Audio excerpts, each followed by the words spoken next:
My wife invited me to her company's pharmaceutical gala just to humiliate me. She let her CEO grope her right in front of me while I sat in the back like forgotten furniture. She smiled at me like I was too stupid to understand. 10 minutes later, his tooth gleamed on the flagstone near a fern. My name is Warren Callahan. I'm 47 years old, and for the past 23 years, I've worked as a paramedic and EMT supervisor in downtown Phoenix. It's not glamorous work. No corner office, no stock options, no invitations to black tie events where they serve champagne that costs more than my weekly paycheck. But it's honest work. The kind where you actually save lives instead of just talking about quarterly projections and market penetration. Monica, my wife, she took a different path. Started in pharmaceutical sales right out of college, climbed the ladder fast. Too fast, maybe. By the time she hit 40, she was vice president of marketing at Whitmore Pharmaceuticals, pulling in a salary that made my paycheck look like lunch money. She wore designer suits that cost more than my truck payment, carried a phone that never stopped buzzing with important messages from important people. We met back in college, Arizona State, 1998. She was pre-med then, or so she said. Had this whole plan about becoming a pediatrician, helping kids, making a difference. I fell hard for that version of her. The girl who volunteered at free clinics on weekends, who cried watching documentaries about children in poverty, who said she wanted to build a family and do something meaningful with her life. That girl disappeared somewhere between graduation and her first promotion. The invitation came 3 weeks ago. Thick cardstock, embossed lettering, the kind of paper that screams money. She dropped it on the kitchen table while I was making breakfast for the kids. Paul, our oldest at 19, was home from college for the weekend. Chloe, 16, was upstairs getting ready for school. Noah, our 13-year-old, was at the table working on some robotics project, circuits and wires spread across his placemat. "You need to come to this," Monica said, not looking at me. She was already dressed for work, black suit, red heels that clicked against the tile like gunshots. I picked up the invitation, read it.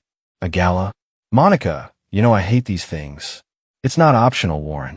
Her voice had that edge to it, the one that meant the discussion was already over before it started. "Appearances matter. The board will be there. Graham will be there. I need you there. Graham." She said his name the way other people say their spouse's name. Familiar. Comfortable. Too comfortable. "What about the kids?" I asked, knowing it was pointless. "They'll be fine. Paul can watch them." She grabbed her purse, checked her phone. "It's one night, Warren. Try not to embarrass me." And just like that, she was gone. The door closed behind her with a soft click, and I stood there in my paramedic uniform, holding an invitation to a world where I'd never quite fit, where I was always just Monica's husband. The guy who showed up, smiled politely, and stood in corners while she networked and laughed at jokes that weren't funny. Paul looked up from his coffee. "You going?" "Guess I have to," I said, setting the invitation down. "Dad," Paul said quietly. "My oldest son, the one we'd adopted 18 years ago when Monica said she couldn't have children. The one she'd agreed to take in because I'd pushed for it, because I'd wanted a family even if biology wouldn't cooperate. You don't have to do everything she says." I looked at him, 19 years old and already wiser than his old man. "I know, son." But I didn't know. Not really. Because 3 weeks later, I'd be standing in that ballroom, watching my wife let another man's hands wander across her body like I wasn't even there. And 10 minutes after that, I'd do something I'd never done before in my life. I'd stop being the nice guy. The thing about working in emergency medicine is you learn to spot patterns. A certain cluster of symptoms means stroke. A particular rhythm on the monitor means cardiac arrest. You train yourself to see what's coming before it fully arrives, because seconds matter when someone's dying on your gurney. I should have applied that same skill to my marriage. The signs were everywhere. I just didn't want to diagnose them. It started small, maybe 2 years ago. Monica's late nights became later. Her business trips multiplied. The smell of cologne that wasn't mine would cling to her coat. When I asked about it, she'd laugh it off. "Warren, I work with men all day. What do you expect?" I expected my wife not to come home smelling like someone else. Then came the phone calls. She'd step outside to take them, even in winter, come back in with flushed cheeks, claiming it was just the cold. Her texts lit up at dinner, during movies, at 2 in the morning. Always work. Always urgent. Always Graham. Graham Whitmore, CEO of Whitmore Pharmaceuticals. 53 years old, Divorced twice, lived in a penthouse downtown that probably cost more than I'd make in 10 lifetimes. He had that polished look rich men get. Perfect hair, perfect teeth, perfect tan, that came from perfect vacations to perfect places. Monica talked about him constantly. Graham says we need to pivot the marketing strategy. Graham thinks we should expand into European markets. Graham believes I'm ready for an executive VP position. Graham. I met him once, at a company picnic 2 summers ago. He shook my hand with the grip of a man who'd practiced it, smiled with teeth too white to be real, and said something about how lucky he was to have Monica on his team. She's quite exceptional, your wife, he'd said, holding eye contact just a beat too long. We're doing great things together. Together. That word stuck with me. Paul noticed it too. My oldest son had always been observant, quiet, thoughtful, the kind of kid who watched and processed before speaking. One night about 6 months ago, he came into the garage where I was working on my truck. Dad, can I ask you something? Sure, buddy. I didn't look up from the engine. Why do you let her treat you like that? I froze. Like what? Like you don't matter. His voice was steady, but I could hear the frustration underneath. She doesn't even look at you anymore. She talks about her boss more than she talks about us. When's the last time she asked about your day? I couldn't remember. Marriage is complicated, Paul. No, Dad. Respect is simple. He left the garage, leaving me alone with the truth. Kids see things adults pretend not to notice. A week before the gala, I found something I wasn't looking for. I'd been looking for our insurance documents in Monica's home office when I saw the folder. Medical records. Old ones, from before Paul's adoption. I opened it. Inside were test results, doctor's notes, consultation summaries. I read through them twice, then a third time, my hands shaking. There was nothing wrong with her. No fertility issues. No complications. No medical reason she couldn't get pregnant. She'd lied. About all of it. We'd adopted Paul because I'd pushed for children and she'd claimed biology wouldn't cooperate. Then mysteriously, 2 years later, she got pregnant with Chloe. Another 3 years, Noah arrived. She'd fabricated an entire medical condition to avoid having my child first. To delay. To control. I put the folder back exactly where I found it, my mind racing. How long had she been planning exits, building escape routes, keeping me at a distance? That's when I knew. The gala wasn't just another corporate event. It was a message. After finding those medical records, I did what any paramedic does when facing a critical situation. I made a plan. Assessed the damage. Gathered my resources. Prepared for the worst-case scenario. Because that's what this was. The worst case. My wife had lied about being infertile to avoid having my child. She'd manipulated me into adoption, then mysteriously recovered just in time to have 2 more kids. And now she was parading her affair in front of me, like I was too stupid to notice. I couldn't confront her. Not yet. Confrontation without leverage is just noise. So I started documenting everything. I opened a separate email account under a name that wasn't mine. Took photos of the medical records with my phone. Screenshots of credit card statements showing charges at hotels I'd never stayed in, restaurants I'd never eaten at, all on nights she claimed to be working late. I checked her phone records. Found hundreds of calls to one number. Graham's personal line. Calls that lasted 30 minutes, 45 minutes, sometimes over an hour. At midnight. At 2 in the morning. On weekends when she said she was at the gym. Then I did something I'm not proud of, but won't apologize for. I installed a tracking app on her car. One of those GPS things marketed to parents worried about teenage drivers. $30 online, installed in 5 minutes while she was inside getting ready for work. Within a week, the pattern was clear. Every Thursday night, her car went to the same place. The Riverside Hotel. Downtown. Expensive. The kind of place that doesn't ask questions when executives rent rooms by the hour. She'd park in the underground garage. Stay for 2, sometimes 3 hours. Then drive home, shower immediately, climb in a bed smelling like hotel soap and lies. I said nothing. Just watched. Waited. Collected evidence like I was building a case for court. Because that's exactly what I was doing. Paul noticed a change in me. One Saturday morning, he found me in the garage, organizing files in a locked metal box. Dad, what's all that? Insurance stuff, I said. Just getting organized. He looked at the box, then at me. You're planning something. Smart kid. Just being careful, son. Does it have to do with Mom? I met his eyes. Saw the hope there. Hope that maybe, finally, his father was going to stop being a doormat. Yeah, it does. He nodded slowly. Good. Whatever you're doing, I'm on your side. Paul, you don't have to. She's never loved me, Dad. Not really. His voice stayed steady, but I heard the pain underneath. I heard her on the phone last month, talking to someone about how adopting me was the biggest mistake she ever made. How I was just a placeholder until she could have her real kids. My hands clenched. She said that. Word for word. He looked at the metal box again. So yeah, whatever you're planning, I'm with you. Chloe and Noah, too. We all see what she is. That night, I made an appointment. Not with a therapist. Not with a marriage counselor. With Brenda Halverson, the lawyer who drafted our prenuptial agreement back in 2003. Brenda was old school. 62, sharp as a blade, with a reputation for leaving opposing counsel bleeding on courtroom floors. She told me years ago to include specific clauses in the prenup. Clauses about infidelity, about public humiliation, about reputational harm. Monica had laughed at them. Called me paranoid. Signed anyway because she never thought she'd get caught. Time to find out if Brenda's foresight was about to pay off. The night of the annual Pharmaceutical Industry Awards Gala, I dressed carefully. Black suit, not rented. White shirt pressed. Navy tie that Monica had bought me 3 Christmases ago, back when she still pretended to care. I looked at myself in the mirror. 47 years old. Gray starting to show at the temples.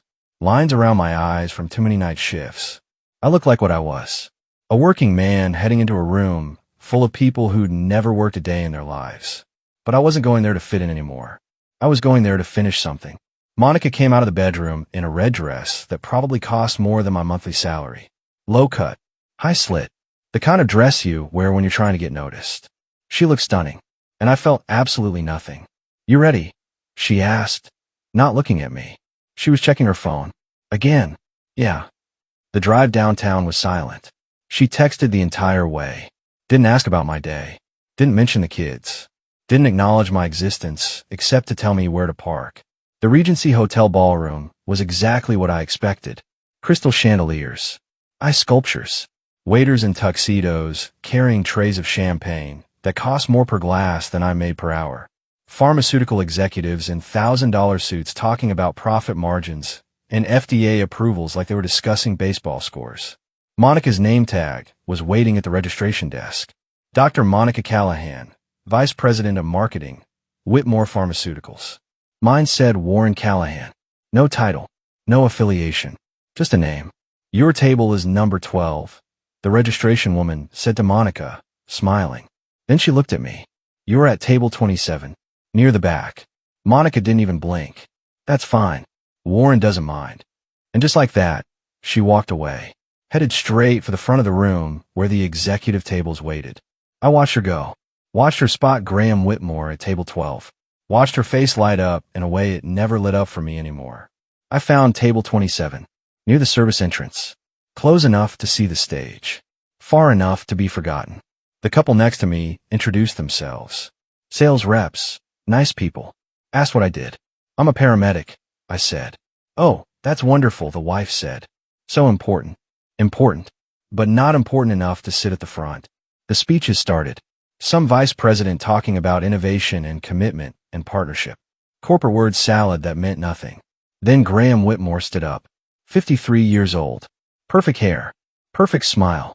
Perfect everything. He thanked the team. Made a joke about working late with dedicated people. His eyes found Monica when he said it. She smiled back. Then I saw it. His hand, moving slowly under the table, landing on her thigh. Her red dress riding up slightly as she shifted to give him better access. She didn't push him away. Didn't flinch. Didn't even look uncomfortable. She looked pleased. My jaw clenched. My hands gripped the edge of the table. The couple next to me kept talking, but I didn't hear them anymore. I just watched my wife let another man touch her in a room full of people. Watched her smile at me across the distance like this was exactly what she wanted me to see. 10 minutes, I thought. Just 10 more minutes. Graham Whitmore excused himself from the executive table exactly 8 minutes after his hand disappeared under my wife's dress. I'd been counting, watching, waiting for the pattern to repeat itself, because men like him are creatures of habit. He straightened his tie, said something to Monica that made her laugh, and walked toward the side exit that led to the patio.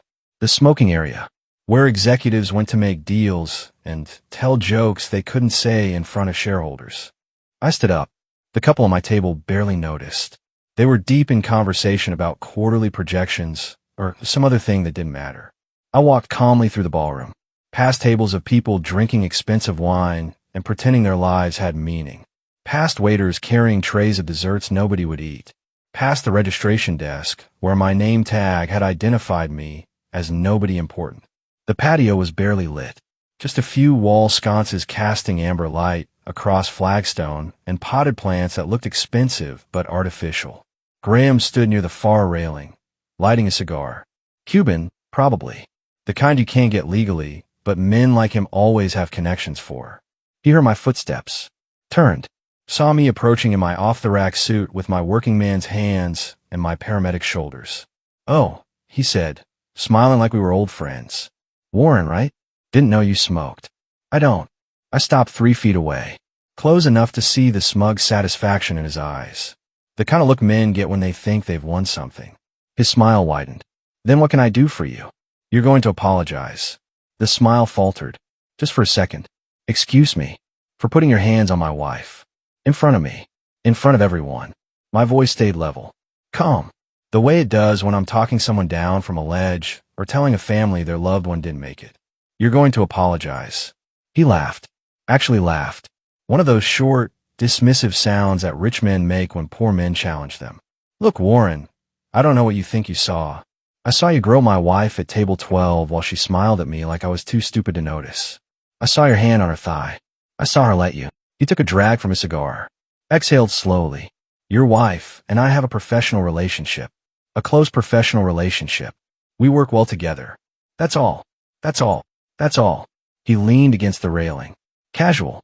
Comfortable. Like this conversation was already over. "And frankly, if you have concerns about your marriage, maybe you should take them up with Monica. Not with me. I'm just her boss. Just her boss."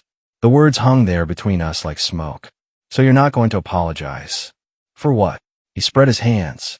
"For being successful, for recognizing talent, for giving your wife opportunities you never could." He pointed at me with the cigar. "Let's be honest, Warren. You and Monica, you're not exactly in the same league anymore. She's going places. Big places. And you're a paramedic." He said it like paramedic was another word for failure.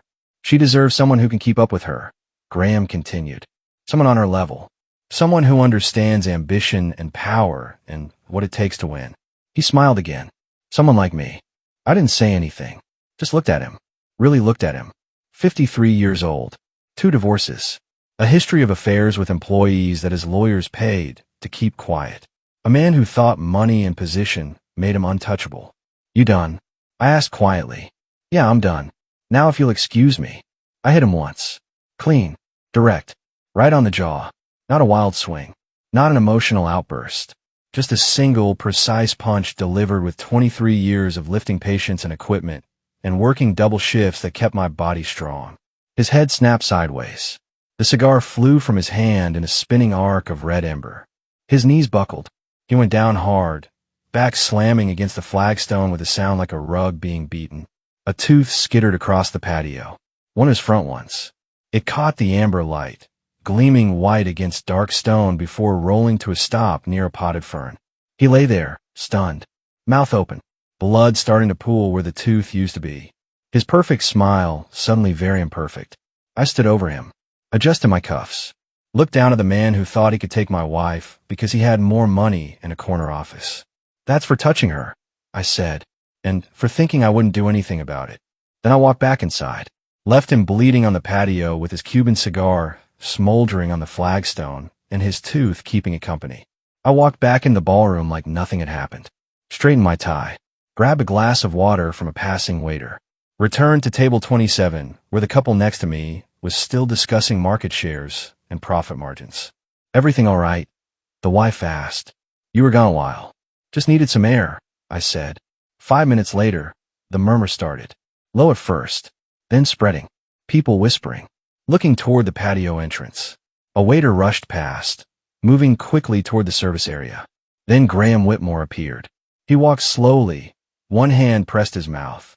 Blood seeped between his fingers. His perfect hair was mussed. His expensive suit had dirt on the shoulders. But what caught everyone's attention was his smile. Or rather, the gap where his smile used to be. The ballroom went quiet. That special kind of silence that happens when something scandalous occurs and nobody knows how to react yet. Graham made it halfway to the executive table before hotel security intercepted him. Two men in dark suits, earpieces, the kind of security rich people pay for.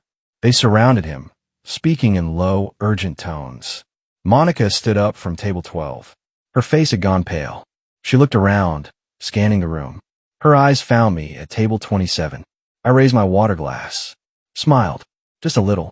Her expression shifted from confusion to horror to something else. Recognition. Understanding. The realization that her quiet, dependable, forgettable husband had just done something unforgettable. Security escorted Graham toward the service exit. He was arguing with them, trying to explain, but his words came out slurred and wet from the missing tooth and blood. Monica grabbed her purse and followed. The ballroom erupted in whispers. Phones came out. People started texting, taking pictures, the kind of moment that spreads through corporate circles like wildfire. I finished my water, stood up, walked calmly toward the exit. Nobody stopped me. Nobody asked questions. I was just Monica Callahan's husband, the paramedic, the guy who didn't matter. Except now I did. I drove home in silence.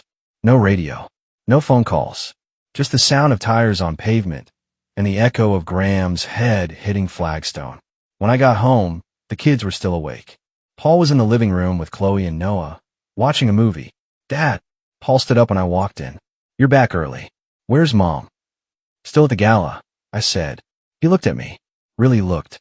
Saw something in my face. What happened? Nothing that didn't need to happen. Chloe turned from the TV. Is everything okay? Yeah, sweetheart. Everything's fine. I kissed the top of her head. You guys should get to bed soon. School tomorrow. Noah looked up from his robotics project. Dad, your knuckles are bleeding. I glanced down. He was right. Small splits across two knuckles. Nothing serious. Just evidence. Scrape them on something, I said. I'll clean them up. Paul followed me to the kitchen. Watched as I ran cold water over my hand. You hit him, Paul said. Not a question. A statement. Yeah. Good. He leaned against the counter. What happens now? Now. I dried my hands. Now we wait. Monica will come home. She'll be angry. She'll make threats. And tomorrow, I'm filing for divorce. The prenup. Clause 12b. Public reputational harm through adultery or professional misconduct. I looked at my son. She signed it 20 years ago. Never thought it would matter. Paul smiled. Actually smiled. She's going to lose everything. She already did. She just doesn't know it yet. Monica came home at 2:30 in the morning. I heard her car pull into the driveway. Heard her heels clicking on the walkway. Heard the door open with that familiar creak I'd never fixed because she'd stopped asking. I was sitting in the living room. Lights off. Just waiting. She saw me in the dark. Stopped. Her silhouette framed by the hallway light behind her. Warren. Her voice was tight. Controlled. The voice she used in boardrooms when someone challenged her. We need to talk. Yeah, we do. She dropped her purse on the entry table. Walked into the living room, but didn't sit. Just stood there in her red dress, arms crossed. What you did tonight was unacceptable. Assault. In front of witnesses. Graham is talking about pressing charges. Let him. Let him. She laughed. Sharp. Bitter. Do you have any idea what you've done? To me? To my career? To my reputation? Your reputation. I leaned forward. The one where you let your married boss put his hands on you in public? That reputation. It wasn't like that. It was exactly like that, Monica. I was there. I watched his hand go under your dress. I watched you smile at me while it happened. My voice stayed level. Calm. You wanted me to see it. That was the whole point of inviting me. She opened her mouth. Closed it. For once, she had no corporate response ready. How long? I asked. Warren. How long have you been sleeping with Graham Whitmore? Silence. Then, 6 months. 6 months. Half a year of lies. Of late nights. Of hotel rooms and Thursday meetings that weren't meetings at all. And before him, her face changed. What? Before Graham. Were there others? She didn't answer. Didn't need to. The look in her eyes told me everything. Get out, I said quietly. This is my house too. Actually, it's not. I stood up, pulled an envelope from my jacket pocket. The one Brenda had prepared years ago. Remember this? Our prenuptial agreement. Page 4. Clause 12b. I handed it to her. She took it. Read it under the dim light. Any public act resulting in reputational harm through adultery or professional misconduct nullifies all spousal financial claims. She looked up. You can't enforce this. I already am. Brenda Halverson filed the paperwork this afternoon. Before the gala. Monica's face went pale. You planned this.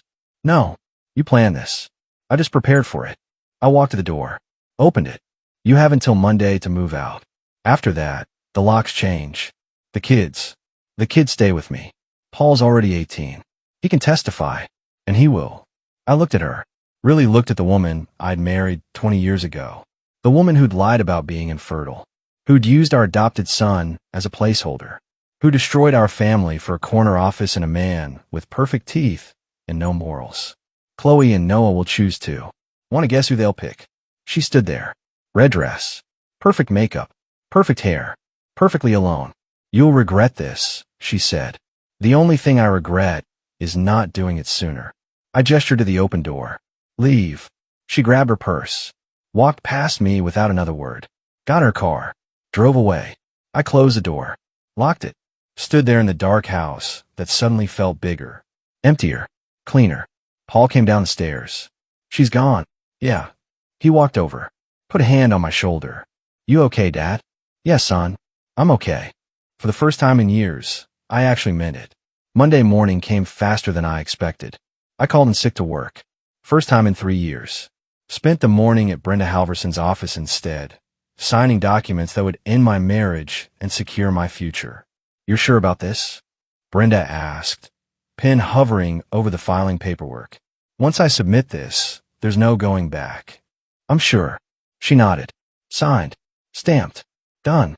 Monica's going to fight, Brenda said. She'll claim the prenup is invalid. That you coerced her. That the clause is unenforceable. Can she win? Not with what you've got. Brenda tapped the folder on her desk. Thick with evidence. GPS records. Hotel receipts. Credit card statements. Photos. But she'll try. And it'll get ugly. It's already ugly. My phone buzzed. Text from Paul. Dad, you need to see this. I opened the link he sent. A local news website. The headline made my stomach drop. Pharmaceutical executive assaulted at industry gala. There was a photo. Grainy. Someone's phone camera. Graham Whitmore being escorted out by security, hand covering his bloody mouth. And in the background, just visible, Monica following him. Her face clear. Her expression panicked. The article didn't name me. Just said, an altercation occurred, and police are investigating. They're going public, I said. Brenda looked at the article. Smiled. Good. Good. Warren, this is exactly what we need. Public documentation. Media coverage. Evidence of the affair being connected to a violent incident. She pulled up something on her computer. And look at this. Someone posted video. She turned the screen. Social media. Short clip. 10 seconds. Graham and Monica at the executive table. His hand, clearly visible, sliding under the table toward her. Her laughing. Leaning closer. The comments were brutal. Hundreds of them. People calling out the inappropriate behavior. Questioning the company's ethics. Demanding investigations. It's going viral, Brenda said. By this afternoon, Whitmore Pharmaceuticals will be in crisis mode. Their CEO caught on camera in what looks like workplace harassment. Your wife enabling it. The optics are terrible. My phone rang. Unknown number. I answered. Mr. Callahan. A woman's voice. Professional. This is Detective Sarah Reeves with Phoenix PD. I need to speak with you about an incident Saturday night. Here we go. I'm available. Can you come to the station this afternoon? 2 o'clock. I'll be there. I hung up. Looked at Brenda. Police want to talk. Expected. Don't say anything without me present. She started gathering files. I'm coming with you. At 1:30, my phone buzzed again. This time, a call from a number I recognized. Whitmore Pharmaceuticals. Main line. I answered. Hello. Mr. Callahan. This is Robert Stevens from Whitmore Pharmaceuticals Human Resources. Smooth voice. Practiced. We'd like to discuss Saturday's incident. Are you available for a meeting? I have a lawyer. route everything through her. Mr. Callahan, we're not looking to cause problems. We simply want to resolve this quietly. Quietly. Like how your CEO quietly had his hands on my wife at your company event. Silence on the other end. Talk to my lawyer, Brenda Halverson. You can find her number online. I hung up. Brenda was grinning. They're scared. Good. Let them be scared. At the police station, Detective Reeves was exactly what I expected. Mid-40s. Sharp eyes. 15 years of dealing with liars and truth-tellers. She led us to an interview room. Concrete walls. Metal table. Recording equipment. Mr. Callahan, can you tell me what happened Saturday night at the Regency Hotel? I looked at Brenda. She nodded. I confronted Graham Whitmore about his inappropriate behavior with my wife. He refused to apologize. I hit him once. Then I left. Witnesses say you struck him without provocation. Provocation. I pulled out my phone. Showed her the viral video. That's provocation. That's my wife. That's her boss. That's harassment caught on camera at a company event. Detective Reeves watched the video. Her expression didn't change. This doesn't justify assault. No, I said. But it explains it. She studied me. Mr. Whitmore wants to press charges. Then press them. I'm not running. I'm not hiding. I leaned forward. But before you do, you might want to ask Mr. Whitmore about his history. 2 divorces. Multiple affairs with employees. Settlements paid to keep women quiet. I've got documentation if you need it. Brenda slid a folder across the table. Pattern of behavior. All public record. Detective Reeves opened it. Read. Her jaw tightened. I'll be in touch, she said finally. We left the station. Brenda looked pleased. They won't charge you. Too messy. Too much bad publicity for Whitmore. What about Monica? What about her? Brenda smiled. She just became unemployable in pharmaceutical circles. And we haven't even started the divorce proceedings yet. My phone buzzed. Text from Chloe. Dad, Mom's crying in her car outside the house. She won't leave. I sighed. This isn't over. No, Brenda agreed. But you're winning. The divorce hearing came 8 weeks after the gala. 8 weeks of Monica trying everything. Contesting the prenup. Claiming coercion. Hiring a lawyer who charged $300 an hour to lose. Brenda destroyed him in 12 minutes. The courtroom was small. Family court. Judge Patricia Hendricks presiding. 60 years old. 20 years on the bench. No patience for games. Monica sat at the plaintiff's table in a conservative navy suit. Trying to look sympathetic. Wronged. The victim of an abusive husband who'd assaulted her boss. Brenda stood up. Your Honor, I'd like to enter exhibit video footage from the annual Pharmaceutical Industry Awards Gala, dated 8 weeks ago. The bailiff set up the screen. The video played. Crystal clear. Graham Whitmore's hand. Monica's laugh. The intimate moment. The lack of resistance. Monica's lawyer objected. This is irrelevant. Overruled. Judge Hendricks said. Continue. Brenda played more. Screenshots of text messages between Monica and Graham. Hundreds of them. Some explicit. Some just damning. Hotel receipts. GPS logs from her car. A pattern spanning 6 months. Your Honor, Mrs. Callahan engaged in a sustained extramarital affair with her direct supervisor. She did so publicly at company events. She did so in ways that brought direct reputational harm to my client, as specified in Clause 12B of their prenuptial agreement, signed in 2003. Monica's lawyer tried again. The prenup was signed under duress. Was it? Brenda pulled out another document. This is the email Mrs. Callahan sent her attorney in 2003 after reviewing the prenup. Quote, the clauses are fair. Warren's just being cautious. I'm signing it voluntarily. Signed. Dated. Notarized. Judge Hendricks read the document. Looked at Monica. Is this your signature? Monica's voice was small. Yes. Then the prenup stands. Judge Hendricks turned to Brenda. What are you seeking? Full enforcement of Clause 12B. All marital assets to my client.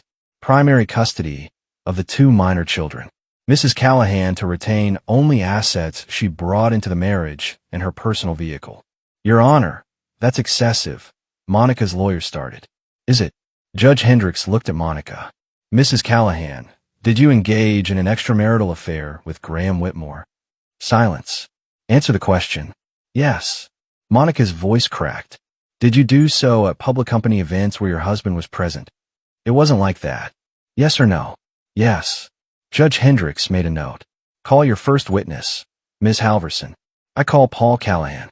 Paul walked to the stand. 19 years old. Steady. Clear-eyed. He was sworn in. Paul, what is your relationship to the defendant? She's my adoptive mother. Can you describe her relationship with you and your siblings? Paul didn't hesitate. Distant. Cold. She missed birthdays. Forgot school events. When I was 17, I overheard her on the phone telling someone that adopting me was the biggest mistake she'd made. That I was just a placeholder until she could have her real kids. Monica's face went pale. Did she love you, in your opinion? No. She loved her career, her status, herself. She tolerated us because it looked good. Monica's lawyer jumped up. Objection, speculation. It's his experience, Your Honor, Brenda said calmly. He's allowed to testify to that. Overruled. Continue. Paul's testimony lasted 20 minutes. Every word calm. Factual. Devastating. Then Brenda called me. I told the truth. All of it. The fake infertility diagnosis. The lies. The affair. The public humiliation. Monica's lawyer tried to make me look violent. Unstable. Mr. Callahan, you struck Graham Whitmore, correct? I did. Without provocation. With significant provocation. He refused to apologize for sexually harassing my wife at a public event. He told me she was too good for me. That she deserved someone on her level. Someone like him. So you hit him? Yes. And you don't regret it? I looked at Monica. Then back at the lawyer. No, I don't. Judge Hendricks banged her gavel. Mr. Callahan, while I don't condone violence, I understand the context. She looked at Monica. Mrs. Callahan, you have behaved in a manner that violates both your marriage vows and your prenuptial agreement. The agreement is valid and enforceable. She ruled. Full custody to me. The house. The savings. The cars. Everything we'd built together. Monica got her clothes. Her jewelry. Her BMW. And nothing else. She stood up. Tears running down her face. Warren. I didn't respond. Just walked out with Brenda and Paul. Outside the courthouse, Paul hugged me. It's over, Dad. Yes, son. It's over. 11 months after the gala, life looked different. Graham Whitmore was no longer CEO of Whitmore Pharmaceuticals. The board forced him out 3 weeks after the video went viral. Gave him a severance package and a non-disclosure agreement. Last I heard, he was consulting for a startup in California. Divorced for the 3rd time. Monica took a job in Minnesota. Mid-level position at a generic drug company. No corner office. No executive title. Just a job. She called the kids once a month. They rarely answered. Paul graduated from Arizona State with honors. Got into law school at Stanford. Told me he wanted to specialize in family law. Help people like us. Chloe was applying to colleges. 17 now. Strong. Independent. She'd grown closer to me over the past year. Said she finally understood what real love looked like. Noah was building robots in the garage. 14 years old. Already talking about engineering programs. He still asked about his mother sometimes. I told him the truth. That sometimes people choose careers over family. It was her loss, not his. I went back to work as a paramedic. My shifts. My patients. My purpose. It felt good to save lives again instead of fighting legal battles. One Saturday morning, I was in the garage working on my truck when Chloe came out. Dad, someone's here to see you. I wiped my hands. Walked to the front door. A woman stood on the porch. Mid-40s. Dark hair. Kind eyes. She wore hospital scrubs. Warren Callahan. That's me. I'm Lisa Brennan. I work in the ER at Phoenix General. We've crossed paths a few times on calls. I remembered her. Trauma nurse. Competent. Calm under pressure. What can I do for you? I heard what happened. With your divorce. With the gala. She smiled slightly. Everyone in the hospital heard about it. Some people think you're crazy. But most of us think you're brave. I just did what needed doing. That's what makes it brave. She held out a card. A bunch of us from the ER are doing a charity run next month. Kids hospital fundraiser. I thought maybe you wouldn't join. Bring your kids. I looked at the card. Then at her. Yeah, I said. I'd like that. She smiled. Really smiled. Good. I'll see you there. After she left, Paul came out. Dad, was that nurse flirting with you? Maybe. Good. You deserve someone decent. I looked at my son. 19 years old. Wiser than I'd been at 30. Thanks, Paul. That evening, all 3 kids and I sat down for dinner. Homemade lasagna. Noah's favorite. We talked about school. College applications. Robot competitions. Normal things. After dinner, Chloe brought out a photo album. Our family. Before everything fell apart. Should we keep these? She asked.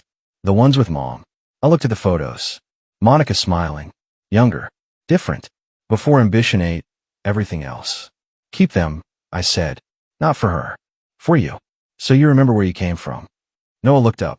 Dad, are you happy now? Honest question. Deserved an honest answer. Yeah, buddy. I am. And I was. My marriage was over. My ex-wife had chosen status over family. I'd lost years trying to fix something that was broken from the start. But I had my kids. My integrity. My self-respect. I'd punched a man who thought money made him untouchable. I'd enforced a contract that protected me when love failed. I'd fought for my family when everyone expected me to stay quiet. The story went viral. People made memes. Wrote articles. Debated whether I was right or wrong. I didn't care. I wasn't doing it for them. I did it for the man in the mirror. The one who'd been invisible for too long. The one who finally decided he mattered.